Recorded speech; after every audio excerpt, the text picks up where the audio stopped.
yung ano, galing-galing na artista ng babaeng yan. Tsaka yung Simon Confiado.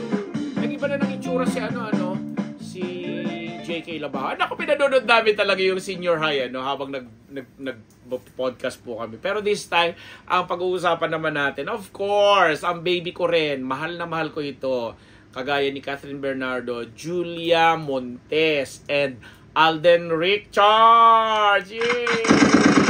Alden and Julia, kasi nga po sagad-sagara na ngayon at gusto namin makatulong sa pagpapromote ng kanilang upcoming movie na 5 Breakups and a Romance. Ulit, 5 Breakups and a Romance. Ang ganda ng trailer na pinakita dito kasi talagang napaka-intensong eksena, tungkol dun sa parang hindi umuwi, nalasing, chuchu-chuchu, bla bla. Napaka-natural. And this time na malapit na itong ipalabas, alam namin ngayong September ito, ang ganda ng ginagawang promotion. Although may mga ibang doon naman nakikiusap ko ang Unbettable Channel. Doon naman sa mga ibang fans diyan, sa ibang grupo na wag niyo namang ipag-compete na itong si Catherine at saka itong si Julia. Kasi yung movie nila, kasi may upcoming movie rin to. Ngayong September din ipapalabas. Mauna bang ipalabas yung kay Catherine? Yung excited din kami doon sa yung Very Good Girl, nakasama niya si Nadali De Leon. And then itong 5 Breakups and a Romance na bakit naman kasi pinagsasama sa parehong buwan. So wag na lang, hindi maiiwasan na maikumpara or pero magkaiba na po kasi ang nila alam mo yun, dalawa po ito sa mga baby po namin. Original, kami nakita namin ang paglago nito since mga bulinggit yan, mga bulilit.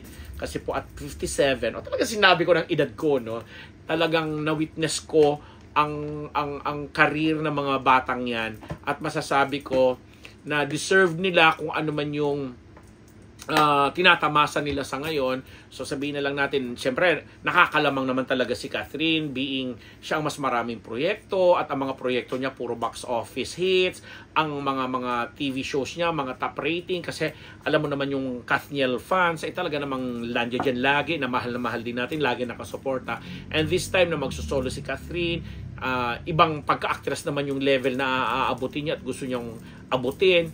So itong pelikula naman ni Julia at saka ni Alden Richard, alam natin, 'di ba? Iba rin naman 'to kasi may katandem, 'di ba? Ang challenge nga dito is parang nape-pressure naman, masyado naman pressure kay Alden na kasi ang still the top grossing or the highest grossing local Pinoy movie ay naitala ng pelikulang Hello Love Goodbye na pinagsamahan ni Catherine Bernardo at saka ni Alden Richards.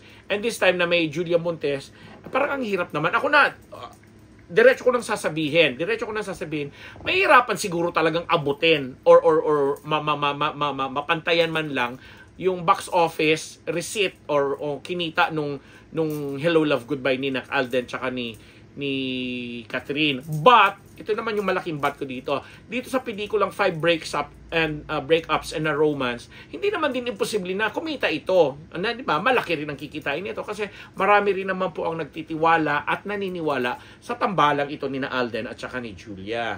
Di ba? Ito na nga, according nga kay Julia, ayon sa isang panulat, the movie changed how she perceives love and taught her to be braver in commitments. And we quote, ito ang pelikulang bumago sa akin, nagturo sa akin na mas lalong maging matapang at nagpa-realize sa akin importansya ng pagmamahal, pagpapatawad at pagmamahal ng paulit-ulit. Diba? Sinulat niya yun sa isang Instagram din at na-quote nga dito sa isang artikulo na binabasa natin. And again, sabi pa dun sa article na binabasa namin, she thanked the GMA star or si Alden Richards for joining her in the journey and building a friendship along the way. Salamat sa pagsama sa akin sa journey na to. Salamat sa pagkakaibigan. Salamat at napakadali ng lahat dahil magkasama tayo sa proyektong ito. Dagdag pa ni Julia. Di ba? So, Ako at kami po dito sa Unbettable Channel na nagtitiwala din naman po sa akin bilang ako po si Ambet Nabus, ang inyong Papa Unbettable. Suportahan po natin pareho yan. Naggawa na rin kami ng podcast para sa pelikula ni Catherine Bernardo na may mga nang intriga pa nga sa atin kasi di ba na-quote nga natin doon si Miss Dali Del Leon na sinabi ni Dali na nakikita niya ang isang Nora Honor sa pagsisimula nung nagsisimula itong si Nora Honor kay Catherine Bernardo na siguro hindi minabuti ng mga fans ni Ate Guy na siguro ayaw nilang na ikukumpara or what naman ang ganun. Tapos na yung mga ganyang kaisipan, masyado nang makaluma. Ito na lang po pakiusap ko, being in the industry for more than 3 decades, sabihin na lang natin 35 years. O, di ba? Ang dami na po natin na witness. O di ba? Ang dami na rin po natin nasaksihan. At ngayon na nag-evolve na ang fandom, nag-evolve na ang pag-patronize ng mga projects sa television man yan or sa movies.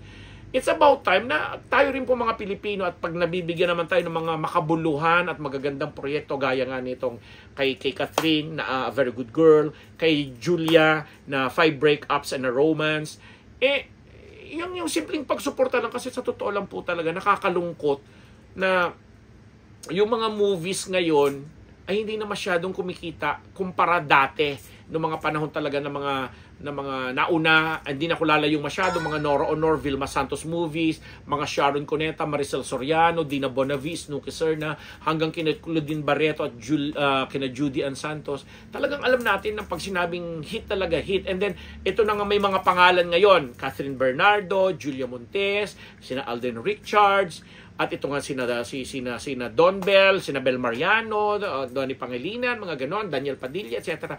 Panahon nila to Nagkataon lang na sa panahon nila, marami ring nagsulputan ng mga iba-ibang forma ng media. Kaya dami na rin napapanooran sila sa iba. At yung bilang mga producer naman sa TV man yung sa movies, naapektuhan talaga yung hindi nakagaya dati ng ginagawa. Kaya pakiusap, imbis na mag-away-away, kung may pera din lang naman po, kung meron naman tayong naisusubin ng konti at sa feeling natin ay mapapasaya tayo ng pelikula ni Catherine, halimbawa, pelikula ni Julia, ni Alden, ganyan, hindi suportahan na lang natin kasi sa bandang huli tayo naman po yung magsasabi kung natutuwa tayo, naliligayahan tayo, or napapangitan tayo for that matter. Ganun lang naman lagi namang may room for improvement, ika nga. But, ang pag-usap namin sa inyo, wala negative. O, di ba? Positive na lang tayo lahat. Kasi kami dito sa Unbearable Channel ay masyado po kaming nagpapaka-positive sa mga panoto kasi ang ganda-ganda po ng mga nangyayari po dito sa atin. Sa mga subscribers po natin dyan na patuloy na tumatangkilik,